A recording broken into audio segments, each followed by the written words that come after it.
Bonjour Muriel. Bonjour Jean-Baptiste. Ravi de se retrouver donc pour ce nouveau webinaire. Est-ce que tu peux donc te présenter et quel va être l'objet de cet entretien par rapport à cette vidéo YouTube? Bien sûr, alors me présenter, je vais faire rapidement.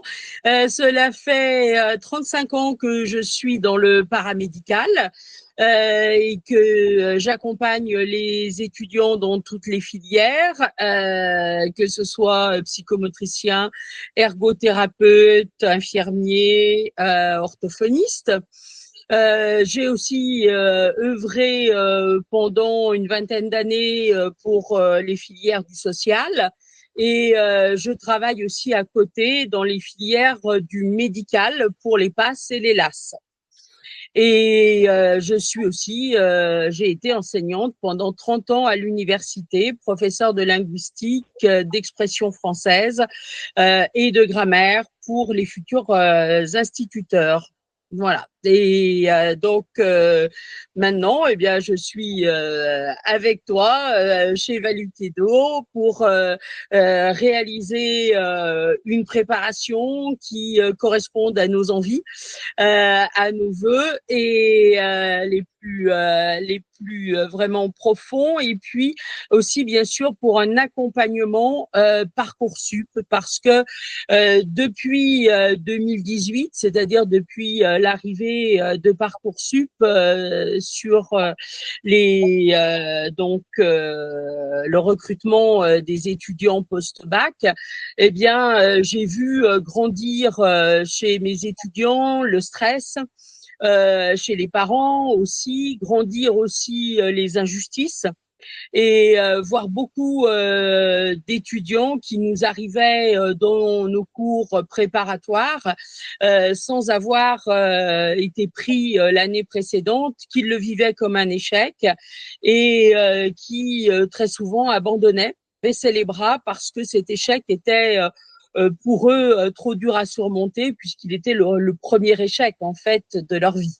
Donc maintenant, c'est cette expertise que j'ai depuis 2018 en matière de Parcoursup qui me pousse à œuvrer pour le plus grand nombre et pas seulement pour le paramédical, pour médical ou aussi pour le social, mais véritablement pour toutes les personnes qui se trouvent en terminale, en reconversion ou en réorientation, en souffrance face au questionnement de Parcoursup. Ok. Alors, juste avant de rentrer un peu plus dans le cœur de la vidéo, est-ce que tu peux expliquer très rapidement un petit peu la différence entre une filière paramédicale peut-être et sociale et médicale pour peut-être les plus jeunes d'entre nous qui écouteront la vidéo? Oui, bien sûr. Alors, les filières médicales, nous avons donc la filière Rennes qui est PASS, mais aussi donc la filière, on va dire complémentaire, qui est LAS, qui est une licence qui permet, via des passerelles, de pouvoir accéder au LAS et qui permet aussi de s'orienter vers d'autres métiers du paramédical. D'accord. Pour le paramédical, nous avons donc des filières qui sont très exigeantes parce qu'il y a beaucoup de personnes qui s'y présentent. Notamment un infirmier. Infirmier, c'est véritablement la filière qui est la plus demandée pour le paramédical. Souvent aussi parce que les étudiants ne savent pas suffisamment quels sont les autres métiers du paramédical, mais il faut savoir qu'il y a aussi des professions qui sont passionnantes comme psychomotricien, ergothérapeute, orthophoniste et qui peuvent aussi pourraient aussi les intéresser. Hein. Ok. Et puis le social, donc il va s'occuper véritablement d'un accompagnement des familles, des enfants qui sont soit en rupture familiale, soit qui ont été placés ou qui malheureusement ont été aussi abandonnés par leur famille. Et c'est tout cet accompagnement-là qui est primordial au travers des métiers de JE, éducateur de jeunes enfants, au travers aussi des métiers comme AES, qui est très demandé, et bien évidemment aussi assistance sociale. Voilà. Donc ça, ce sont les métiers phares. J'ai oublié peut-être de préciser que le paramédical, c'est beaucoup plus donc des métiers de la rééducation ou du soin pur, ce qui ne demande pas bien évidemment les compétences qu'on va attendre d'un chirurgien ou d'un spécialiste en médecine. Ok, ça marche. Merci pour toutes ces informations. Donc, c'est vrai que le but de cette vidéo, c'est un petit peu justement de parler de tous les enjeux d'un accompagnement donc pour Parcoursup. Donc, comme tu nous l'as expliqué en introduction, donc ça fait depuis 2018 que tu travailles dessus. Par rapport à cet accompagnement Parcoursup, quels sont en fait les différents points qu'il faut travailler?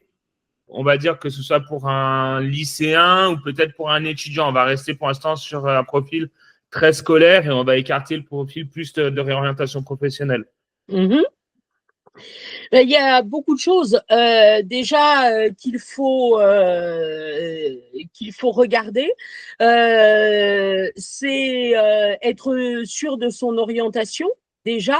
Donc, il faut être très souvent accompagné et malheureusement, on le sait, dans les lycées, il n'y a pas toujours de personnes compétentes ou même tout court de personnes pour les accompagner dans ce choix. Donc, il faut avoir cet accompagnement-là, notamment, bien j'allais dire, pour les lycéens, il y a l'année de seconde qui est stratégique puisque il faut choisir les spécialités de première. Et bien évidemment, ce sont ces spécialités de première qui vont avoir un rôle important à jouer dans le dossier Parcoursup. Hein. Par exemple, il est évident que pour le médical, le paramédical, ils aiment les gens qui ont déjà pris des matières scientifiques, que ce soit SVT, que ce soit physique-chimie, mais aussi les mathématiques. Donc, il est important aussi de faire attention à ses choix, même si grâce à un accompagnement, grâce aussi bien aux expériences, eh bien on peut déjouer un petit peu aussi, j'allais dire, cette malédiction des filières qui ne sont pas scientifiques. Quand tu parles d'expérience, est-ce que tu peux nous expliquer très rapidement à quoi tu fais référence? Que ce soit bah, ouais, toujours pareil hein, pour un collégien, bon, peut-être collégien, c'est peut-être un peu tôt, ou lycéen. Oui, ce sera plutôt pour un lycéen. Ce que les lycéens parfois ne savent pas, c'est que ils ont accès à des conventions de stage dans leur lycée, hein, et qu'ils peuvent déjà, notamment quand ils hésitent entre différents métiers, du médical, du paramédical, du social, faire des stages, non, qui va leur permettre de découvrir ces métiers. Et ça fait partie des expériences. De même, quand on se destine à un métier du soin, quel qu'il soit, eh bien, il faut aussi être capable de montrer son empathie, son intérêt pour l'autre, pour la personne en souffrance. Et il est vrai que de faire du bénévolat, là aussi, c'est primordial. bénévolat que l'on peut trouver au cœur même de son lycée, parce qu'il y a beaucoup d'actions maintenant qui sont menées, d'actions bénévoles, ou à l'extérieur, bien évidemment, via des associations. Mais c'est la même chose. J'ai pu cette année accompagner deux jeunes filles, deux sœurs qui voulaient entrer, l'une à l'ENS et l'autre en faculté de lettres. Pour être à des niveaux différents enseignantes, eh bien, chacune, je leur ai conseillé de faire un stage aussi en classe, que ce soit donc les classes de primaire, du collège, de manière à ce qu'elles aient cette expérience-là, qu'elles aient des stages. Même chose, je me suis occupée de jeunes qui voulaient donc être ingénieurs en physique. Là aussi, lire des revues spécialisées, scientifiques, des revues de physique, aller à la rencontre de gens qui travaillent dans la physique, hein, quelle qu'elle soit, qui peut nous intéresser, c'est aussi primordial et on peut le faire au travers de ces stages. Alors, je pense que s'il y a des parents qui regardent la vidéo, le stage, il va y avoir une question qui va revenir systématiquement. Ça va être la convention. Mmh. Qui est porteur de la convention? L'établissement scolaire? Est-ce qu'on a besoin d'un établissement scolaire? Est-ce qu'on peut le faire sans l'établissement scolaire? Alors, malheureusement, il faut un établissement scolaire pour avoir bénéficié d'une convention, puisqu'il s'agit d'un partenariat entre l'école, quelle qu'elle soit, et le jeune pour qu'il soit couvert lors de son stage. Donc, bien évidemment, cela demande d'avoir une sécurité. Okay. Après, il est bien évident aussi que l'on peut juste aller à la rencontre des personnes, je disais, Okay. Ouais. et puis, voilà, tout à fait. Et puis, eh bien, on peut aussi, hors stage, avoir certaines expériences. Moi, j'ai des étudiants, par exemple, qui, pendant leurs vacances, font des ménages, de l'accompagnement, en fait, auprès de personnes âgées, handicapées. À partir du moment où on a sa majorité, parce que ça aussi c'est important, on peut accéder à des jobs d'été qui sont intéressants. Et au niveau des durées des stages, combien de temps à peu près? Alors, tout dépend. C'est vrai que j'allais dire un stage d'une semaine, c'est l'idéal. Okay. Je vois, par exemple, j'ai eu un étudiant en architecture qui voulait se présenter en architecture et qui a été pris. Bien évidemment, le fait d'avoir fait un stage en tant que lycéen pendant une semaine auprès d'un architecte, c'est véritablement un plus parce qu'il sait déjà ce qu'on va lui demander à l'oral, c'est-à-dire comment travaille un architecte, quels sont ses buts, ses objectifs, quels sont ses clients, quelles sont les connaissances qu'il doit avoir. Donc ça, c'est véritablement des expériences primordiales. Et là, il suffit aussi parfois de faire juste jouer ses relations. Il n'y a pas besoin obligatoirement d'une convention de stage. Okay. Il suffit d'avoir un ami ou quelqu'un dans son village ou dans son quartier qui soit architecte, lui demander cette possibilité-là. Quelqu'un qui est infirmière, la possibilité qu'elle puisse prendre sa fille pendant, si elle ne peut pas plus, 2 jours, par exemple, pour voir ce qu'est le travail d'infirmière. Mais c'est vrai que l'idéal, une semaine pendant les vacances, quelles qu'elles soient, c'est bien. Ok, super. Donc, du coup, on a commencé à y répondre en partie. Donc, c'est vrai que toi, tu fais ce qu'on appelle des mentorats par rapport à Parcoursup. Donc là, je pense qu'on a déjà bien répondu à un des mentorats que tu proposes donc pour les collégiens, donc sur le choix des options au lycée, des enseignements de spécialité, donc la construction d'un projet. ou Tout à au fait. contraire, si le projet est déjà établi, peut-être comment stratégiquement faire ses choix d'orientation pour y parvenir. Par Bien rapport sûr. à ça, un autre sujet, je pense, qui est crucial pour des parents, ça va être le lycée. Donc, Mhm. on est malheureusement aussi coincé avec les systèmes de cartes scolaires. Mm. Qu'est-ce que tu peux nous dire là-dessus? Est-ce qu'il y a des manières de les contourner? Est-ce que tu conseilles de le contourner? Est-ce qu'il vaut mieux aller dans des établissements publics, privés? Est-ce qu'il n'y a pas de règles? Quel est ton avis sur le sujet? C'est vrai que l'établissement est Moi, super important et les parents stressent de plus en plus maintenant pour leurs enfants. c'est vrai, c'est vrai. Alors moi, je pense véritablement parce que toutes mes années d'expérience me le prouvent, quel que soit le lycée où l'on soit, l'essentiel, c'est d'avoir à la fois de bonnes notes et de bonnes appréciations de ses enseignants. D'accord. Parce que, alors, on le sait, quand on choisit un très bon lycée, un lycée réputé, notamment les lycées privés, alors je vais parler du cas de Lyon parce qu'on le connaît bien tous les deux.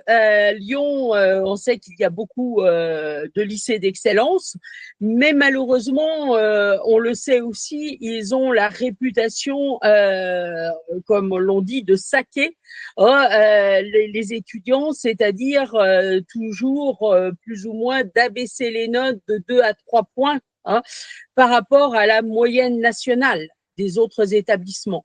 Alors c'est vrai que ça crée beaucoup d'angoisse chez les élèves, chez les parents.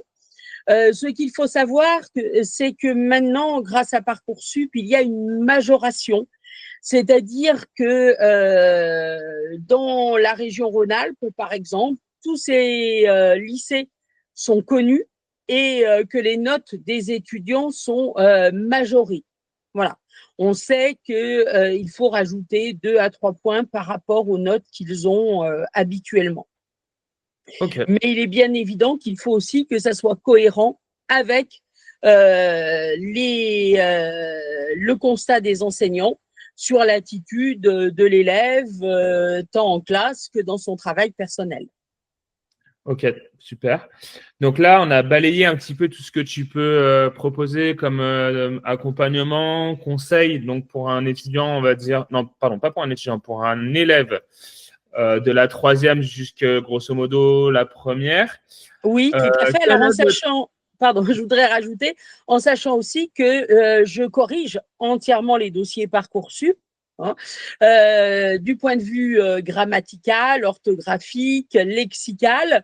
Bien évidemment aussi, je vais m'occuper pour chaque élève de lui donner les mots-clés qui sont attendus dans sa filière recherchée par les algorithmes parce que bien évidemment, une école d'architecture n'aura pas rentré les mêmes mots-clés que ces algorithmes vont chercher dans les lettres de motivation et dans les dossiers Parcoursup qu'une école, par exemple, de psychomotricien ou encore une école d'ingénieur. Ah, c'est rigolo parce que tu sais, il y avait eu un peu le fait divers où il y avait la fameuse élève qui avait mis une recette de cuisine. Comment t'expliques du coup que ça ait pu passer ça va un peu à l'encontre de ce que tu viens de dire par rapport aux mots-clés. Alors, attention, cette élève, ce qu'elle avait oublié, ou ce que beaucoup de gens qui ont colporté cette vidéo ont oublié de préciser, c'est que c'était pour l'université. Hein. Ok. Et pour une filière qui connaît beaucoup d'inscriptions, hein, qui en général a le plus grand nombre de places et qui prend les élèves, j'allais dire, sans distinction. Hein.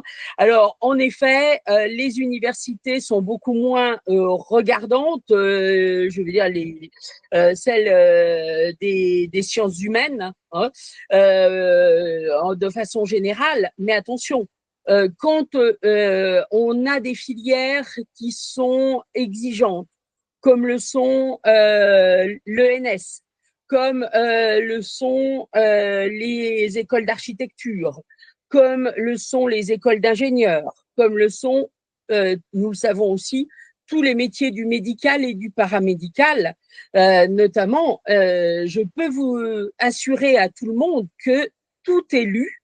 Hein. Et cette année, j'ai même pu voir, grâce à un de mes étudiants qui était en reconversion, qu'ils vont voir sur leur lien LinkedIn, sur leur page Facebook, qui ils sont réellement. Donc, ça va très loin. C'est des humains qui analysent ou c'est par des algorithmes ou c'est de ce qu'on Alors, appelle un peu grossièrement de l'IA ou c'est vraiment qu'il y a vraiment un humain, des humains derrière qui lisent?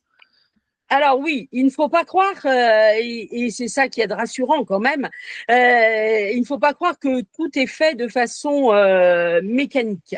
C'est-à-dire qu'il y a un premier tri qui se fait, qui lui en effet est algorithmique.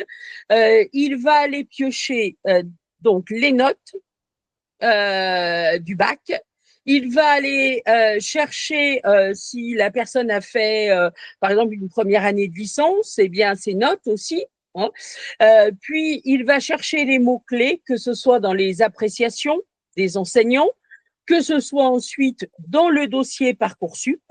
Okay. Hein, et cela va permettre de faire une présélection. Cela veut dire que, par exemple, sur les écoles infirmières qui reçoivent parfois plus de 3 500 à 4 000 dossiers, cela permet de séparer, j'allais dire, les candidatures qui sont trop superficielles des autres. Okay. Et puis ensuite, il y a des jurys. Ce sont des personnes des différentes écoles qui sont chargées de lire les dossiers qui ont retenu l'attention des algorithmes. Ok. Donc, en fait, c'est bien, ça casse un peu cette idée reçue de dire qu'il n'y a qu'un algorithme et non. Donc, en fait, il y aura bien les deux. C'est vrai que là, en plus, je voulais te demander, et tu as commencé un petit peu à en parler, donc l'aide plutôt ciblée pour un élève de terminale. Donc, c'est ce que tu expliquais, c'est qu'il y a tout le processus de correction que tu proposes au niveau orthographique, syntaxique ou grammatical.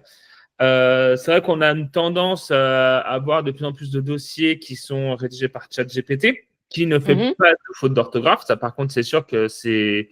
Enfin, du moins, si c'est une écriture simple, il n'y a pas de faute.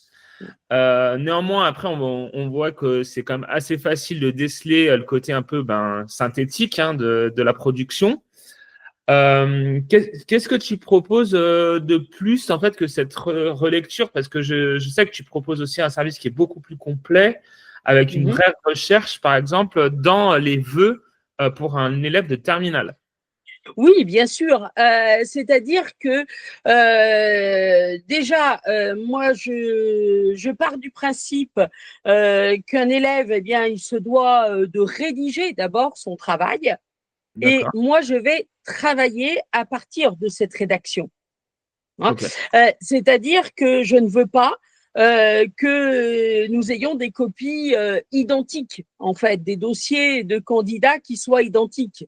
Il n'y a rien de pire. Hein. Et puis, comme tu le disais si bien, ChatGPT, l'IA déjà fait des fautes.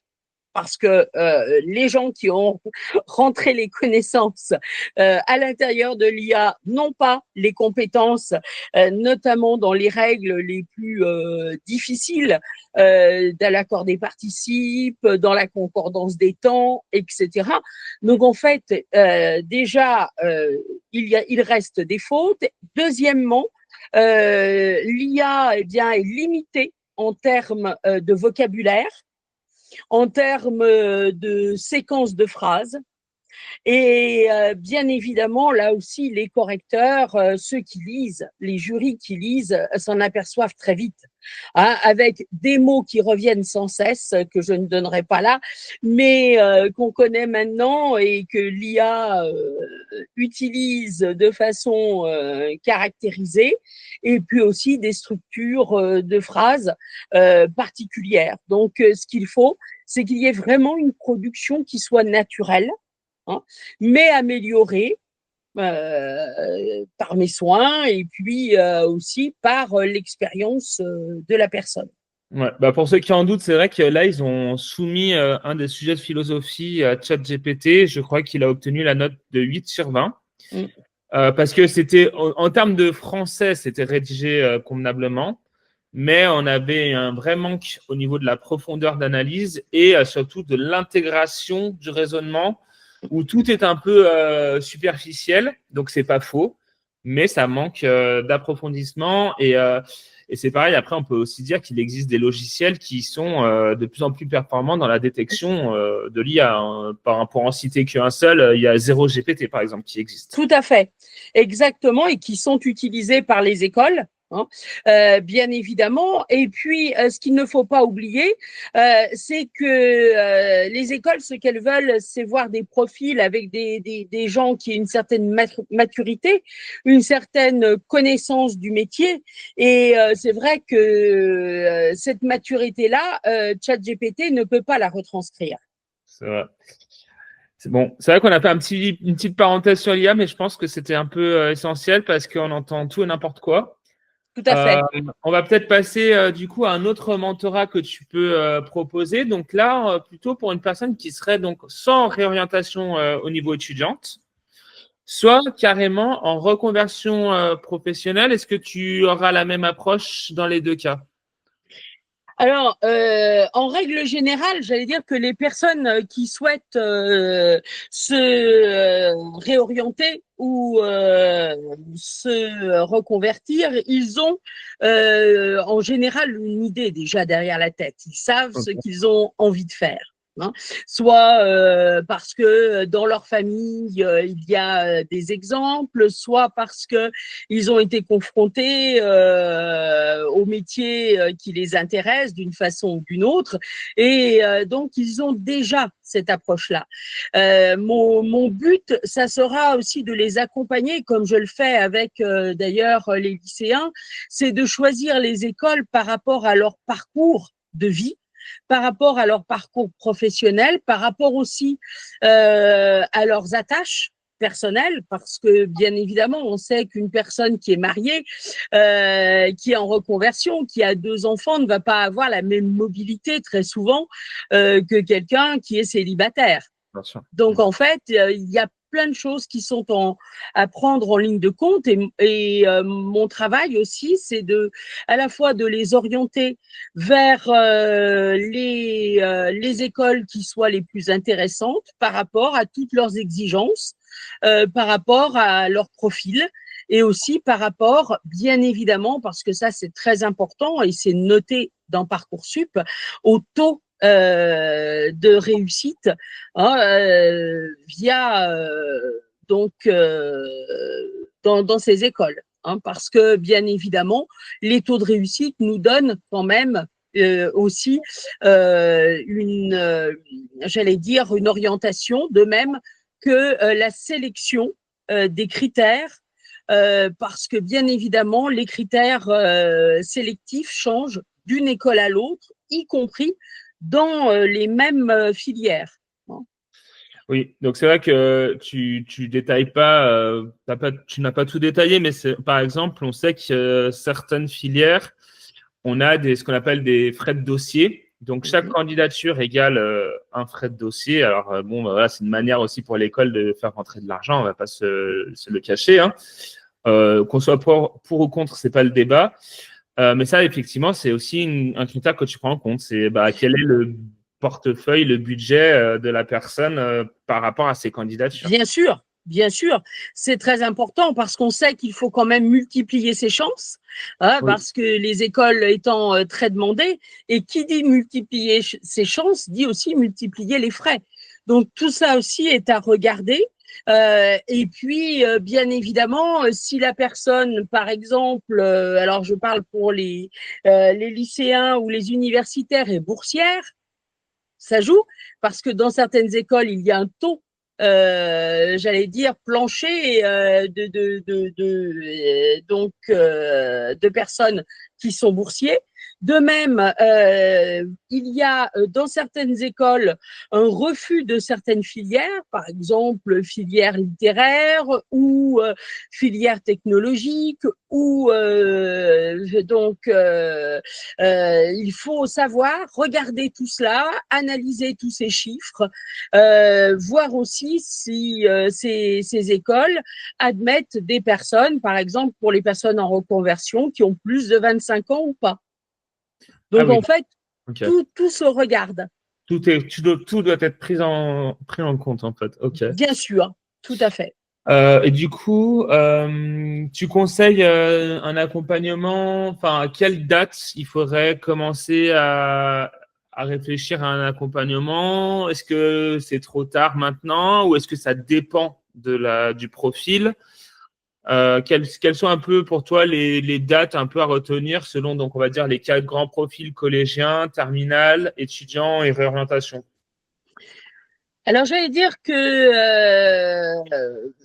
maintenant pourrait être le moment intéressant, crucial, parce que pendant les vacances d'été, que ce soit les étudiants, lycéens, que ce soit les personnes en réorientation ou en reconversion, peuvent faire des stages, peuvent faire des jobs dans les filières qui les intéressent, et que cela peut déjà leur permettre aussi d'affiner leur sélection.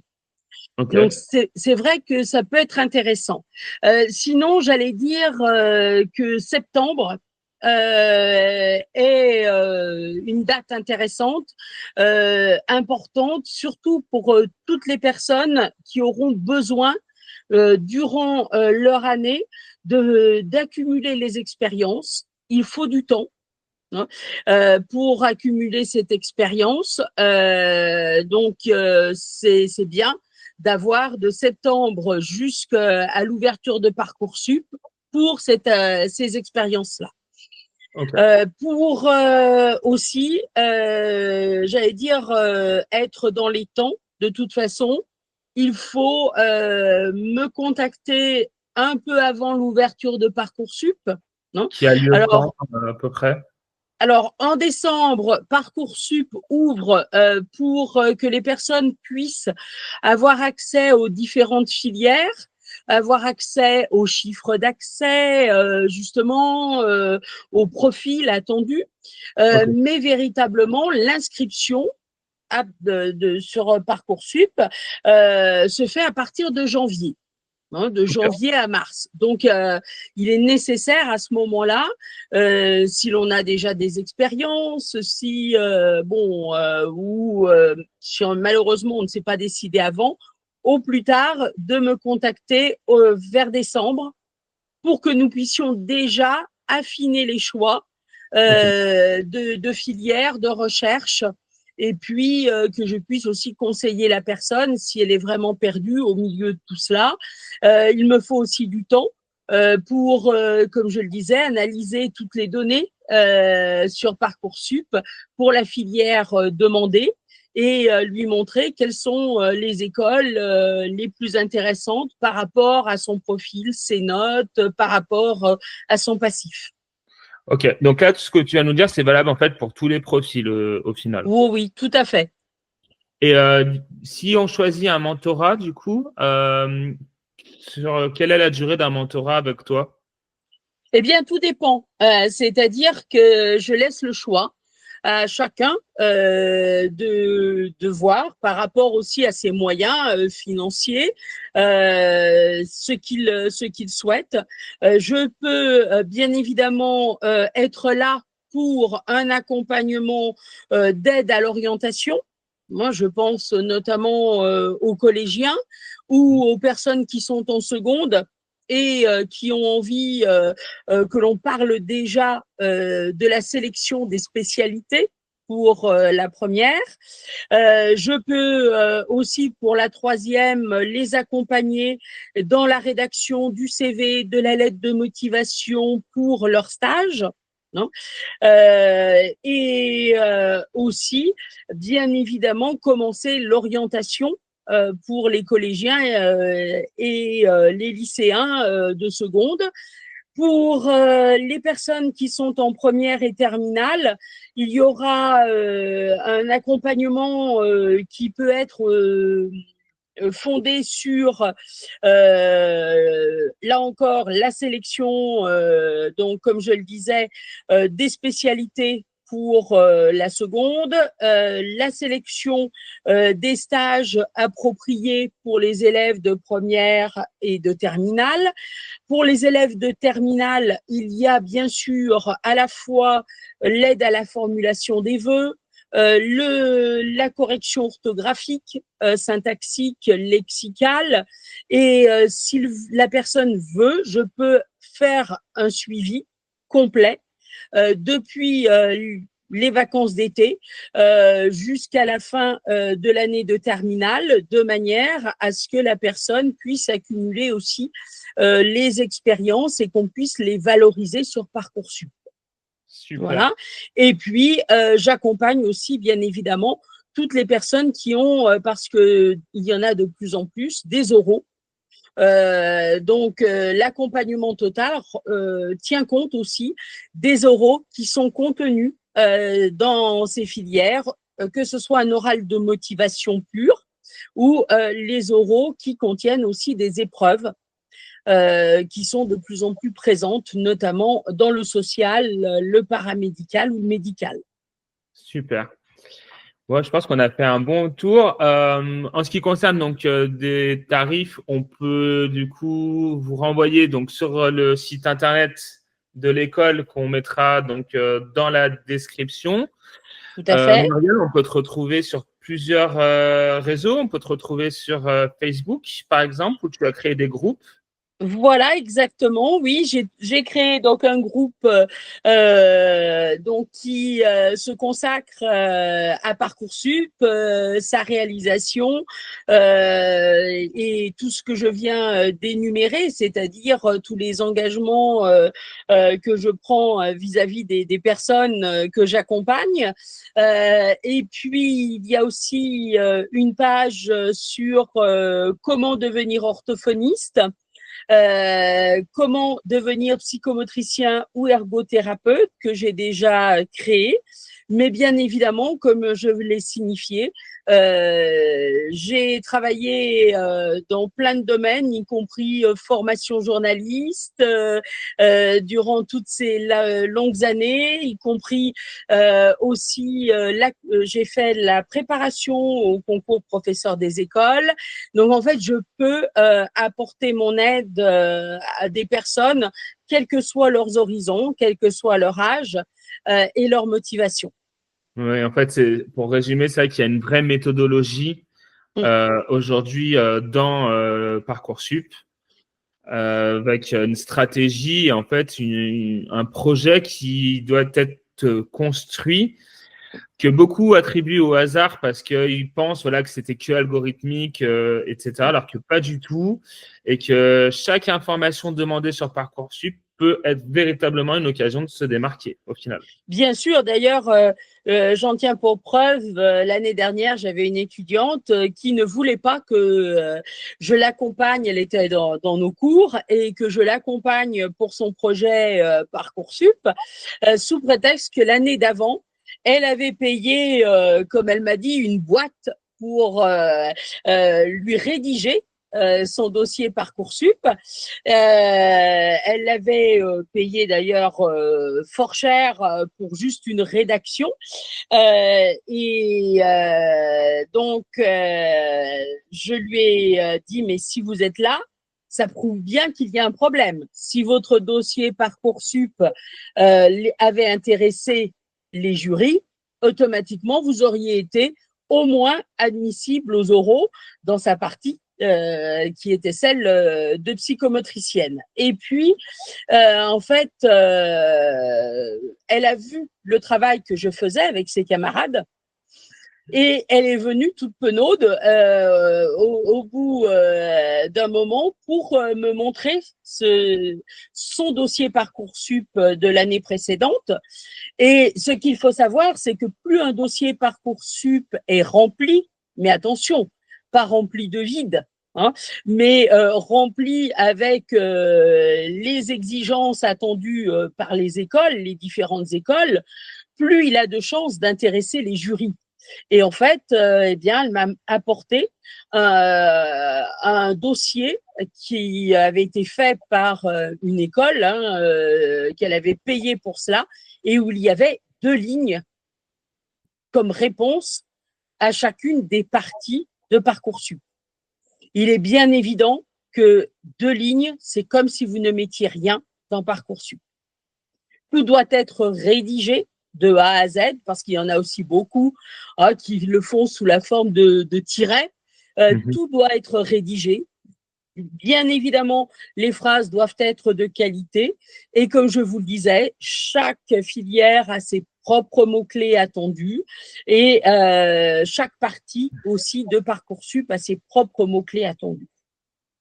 Donc, en fait, c'est un travail de fond. Eh bien, super. Je pense qu'on a terminé sur le sujet, Muriel. Donc, pour nous contacter, on mettra donc l'adresse mail générale de l'école. Donc, ce sera contact@valetudo-academy.com. Sinon, vous pouvez retrouver Muriel donc sur LinkedIn, donc Muriel Girard. Sur Facebook, pareil. On vous mettra peut-être les liens des groupes. Ce sera peut-être plus simple. Voilà. J'en profite aussi pour vous dire qu'avec Muriel, on a déjà fait quand même 2 vidéos aussi sur la présentation donc des études d'orthophonie ainsi que les études de psychomotricien, où on a à chaque fois un témoignage d'un étudiant donc qui est passé donc dans les pattes de Muriel, aussi bien pour donc le dossier que pour une remise à niveau. Donc ça, on l'a pas abordé aujourd'hui parce que c'était pas le sujet. On vous invite à regarder ces vidéos. Moi, j'avais fait aussi une vidéo sur la différence entre les parcours PASS et LAS, en sachant que là, on va bientôt arriver dans la phase sombre de Parcoursup où vous allez plus voir vos classements, avec une pause qui va durer, de mémoire, je crois que c'est 3 semaines où il ne se passe plus grand-chose. Et puis, quelquefois, fin août, des vœux qui réapparaissent et du coup, peut-être pas ce que vous aurez voulu, notamment pour ceux qui voulaient une passe, qui ont une LAS ou réciproquement. Mais au moins, avec cette vidéo, vous pourrez comprendre que chaque filière a ses avantages et ses inconvénients. Et c'est sûr qu'il faudra se préparer différemment. On ne peut pas préparer les deux en un, c'est impossible. Mais voilà, il y a des écoles sur Lyon qui le font très bien. Mais sélectionnez plutôt une école qui est capable de faire les deux de manière distincte. Voilà pour le mot de la fin, Muriel. Quelque chose à rajouter ? Eh bien, en tout cas, je voulais juste rajouter que Parcoursup, il faut pouvoir le dédramatiser. Parce que véritablement, tout le monde le voit comme un écueil, hein, véritablement.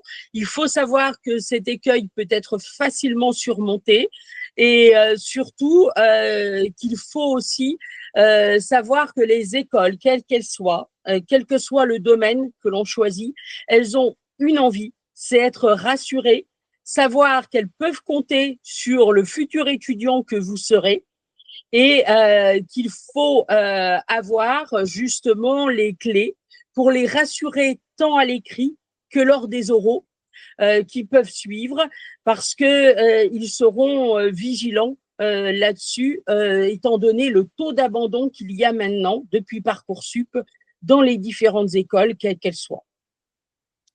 Eh bien, super. Merci, Muriel. On vous souhaite à tous une très belle journée. Bonne journée à tous et à bientôt.